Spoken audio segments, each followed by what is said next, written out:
AK Malhotra साहब, अगर आप सुन पा रहे हैं तो मेरा सवाल आपसे ये है कि क्या असर पड़ेगा। पहले तो सीधा सवाल ये कि युद्ध होगा या नहीं होगा, और अगर होगा तो वैश्विक स्तर पर इसका क्या असर पड़ने वाला है। देखिए प्राची, पहले सवाल का पहला जवाब, युद्ध होगा या नहीं होगा। मेरे हिसाब से दोनों तरफ से दो रेड लाइंस हैं, दो बॉटम लाइंस हैं। अगर इनमें से किसी भी एक की वायलेशन होगी तो फिर समस्या बढ़ सकती है। और वो रेड लाइंस क्या हैं? चाइना के पॉइंट ऑफ व्यू से अगर अमेरिका ताइवान को एक इंडिपेंडेंट नेशन के तौर पे रिकॉग्नाइज कर लेता है और उसकी वन चाइना पॉलिसी को अबंडन कर देता है, तो इससे चाइना की तरफ से रिएक्शन बहुत ज्यादा होगा। और दूसरी तरफ अगर अमेरिका के पर्सपेक्टिव से अगर चाइना, जिसकी डिक्लेयर्ड पॉलिसी है कि ताइवान उसका इंटीग्रल हिस्सा है और समय पड़ने पर वो उसे अपने साथ इंटीग्रेट करेगा, और ये करने के लिए अगर चाइना फोर्स का इस्तेमाल करता है, तो फिर अमेरिका और वेस्टर्न यूरोप और दूसरी कंट्रीज का रिएक्शन खतरनाक हो सकता है और वैसी परिस्थितियों में युद्ध हो सकता है। अगर इनमें से कोई भी एक चीज नहीं होगी तो ये पोस्चरिंग होती रहेगी, मैसेजिंग होती रहेगी, रिटॉरिक्स चलते रहेंगे, लेकिन होपफुली युद्ध नहीं हुआ। देखना यह भी होगा कि पेलोसी जो आई वो अपनी विजिट करके चली गई, जो उन्होंने डैमेज करनी थी वो उन्होंने डैमेज कर दी, इन द सेंस कि उन्होंने पूरे अंतर्राष्ट्रीय माहौल में एक तनाव और बढ़ाया, एक और पॉसिबल फ्लैश पॉइंट को जन्म दिया। अब ball is in China court कि उनके जाने के बाद क्या वो कोई ऐसा बड़ा एक्शन, कोई ऐसा बड़ा कदम उठाएंगे जिसके चलते फिर तनाव बढ़े और युद्ध जैसी परिस्थितियां पैदा हो जाए। सवाल आपका दूसरा सवाल, जाहिर है अगर युद्ध होगा तो डेफिनेटली पूरे विश्व पे इसका असर पड़ेगा, क्योंकि इसमें जो दो कंट्रीज इन्वॉल्व है वो दुनिया की दो बड़ी ताकतें हैं, आर्थिक दृष्टि से भी, मिलिट्री दृष्टि से भी, न्यूक्लियर पावर्स भी हैं। और जैसा कि हमने इवन यूक्रेन और रशिया के युद्ध में देखा है कि स्पिल ओवर इफेक्ट जो है उसका पूरे वर्ल्ड पे होता है। इंडिया के पॉइंट ऑफ व्यू से भी अगर आप देखेंगे तो बहुत सारी ऐसी क्रिटिकल सप्लाईज हैं जिसके लिए अभी भी हम चाइना पे डिपेंड करते हैं।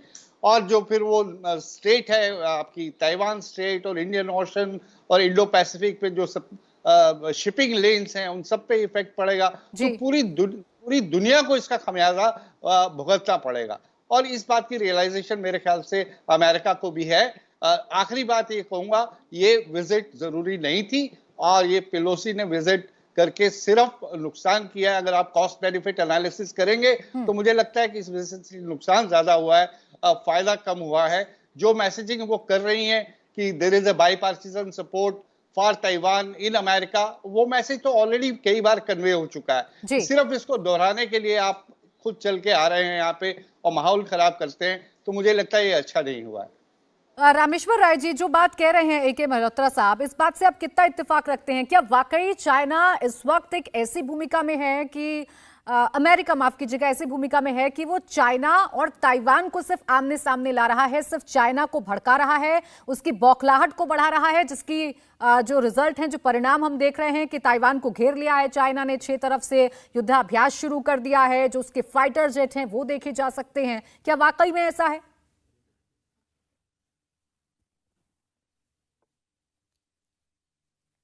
आवाज आ रही है सर आपको, रामेश्वर राय जी? चलिए, आवाज उन तक नहीं पहुंच पा रही है। डिनी साहब भी इस वक्त हमारे साथ जुड़े हुए हैं, आपके पास में आऊंगी। डिनी साहब, आपसे भी मैं यही सवाल समझना चाहूंगी जो AK मल्होत्रा साहब कह रहे थे कि ये जो विजिट थी ये जरूरी नहीं थी, इस विजिट ने सिर्फ टेंशन बढ़ाई है। तो वाकई में क्या अमेरिका इस स्थिति में है कि वो चाइना और ताइवान को आमने सामने ला रहा है, बस जैसा कि यूक्रेन और रूस के युद्ध के दौरान हमने देखा था? मैं कुछ हद तक जो एम्बेसडर साहब कह रहे थे, मल्होत्रा साहब, उनसे मैं सहमत हूं कि एक अननेसेसरली एक मूवमेंट था।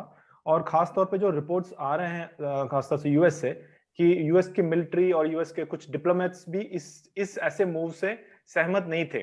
तो ये बात भी हमें सुनने में आया है कि क्योंकि जो बाइडेन का आंतरिक जो उनका रेटिंग है वो बहुत कम हो रखा है इस टाइम पे, और एक बहुत ही महत्वपूर्ण एक इलेक्शंस भी आने वाले हैं हाल में ही। तो इन सब को नजर रखते हुए उन्होंने एक ऐसा कदम उठाया है, या स्पीकर को भेजना वहां पर, उस तरह से भी लोग बात कर रहे हैं। तो मैं सहमत हूं कि दिस वाज एन अननेसेसरली एक प्रोवोकेशन, लेकिन ये कभी ना कभी होना था, ये भी बात सच है। क्योंकि जिस तरह से चाइना अपने आप को यूएस के उनके जो ग्लोबल सुपर पावर को चैलेंज कर रहे हैं कई स्फीयर्स में, चाहे वो इकोनॉमिक हो, चाहे रशिया के जो वॉर के साथ, यूक्रेन के वॉर के टाइम पे हो, तो कहीं ना कहीं यूएस का एक स्टैंड अभी लेना है, और ये आज हो गया, नहीं तो ये कभी ना कभी तो ये होना था। जैसे फॉर एग्जांपल जो हमारे ब्रिटिश प्राइम मिनिस्टर ऋषि हैं, जो अभी one of the candidates of prime, उन्होंने भी क्लियर बोला है कि मेरा जो टारगेट या मेरा जो क्लियर फॉरेन पॉलिसी है उसमें मेरे को चाइना को टारगेट करना है। तो चाइना जिस तरह से अपने आप को एक ग्लोबल सुपर पावर की तरह से किया है, ना केवल भारत को, बाकी सभी देशों में, आज देख रहे हैं जापान, ऑस्ट्रेलिया और यूएस के साथ में, तो ये एक स्टेप था जो होना था, लेकिन आज की कोई वैल्यू नहीं थी कि अभी अभी करें, बाद में भी हो सकता था ये। बिल्कुल, ये बाद में भी हो सकता था, लेकिन ये जरूरी था, जैसा कि आप कह रहे हैं, क्योंकि चीन की जो मक्कारी हैं, जो मनमानियां हैं, वो लगातार बढ़ती जा रही हैं, और जो दखलंदाजी है वो लगातार बढ़ती जा रही है। इंडिया टीवी हर वक्त हर जगह डाउनलोड करने के लिए सर्च करें India TV news Google play store या ऐप स्टोर पर।